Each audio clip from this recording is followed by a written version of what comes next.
Welcome to our tutorial on how to send a post link from Telegram to Facebook. Let's dive into the step-by-step guide. To begin, open the Facebook app on your Android device. Once inside the app, locate the What's on Your Mind section, where you can create a new post.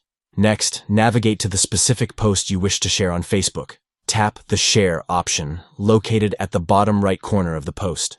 Now, at the bottom of the Share menu, swipe left and tap on More to access additional sharing options. Locate and tap on the Telegram icon to initiate the sharing process. This will allow you to seamlessly transfer the post link to Telegram. Select the recipient or group you want to send the post link to, and then tap the send arrow icon to complete the sharing process. By following these simple steps, you can efficiently share post links from Telegram to Facebook, enhancing your social media connectivity and engagement.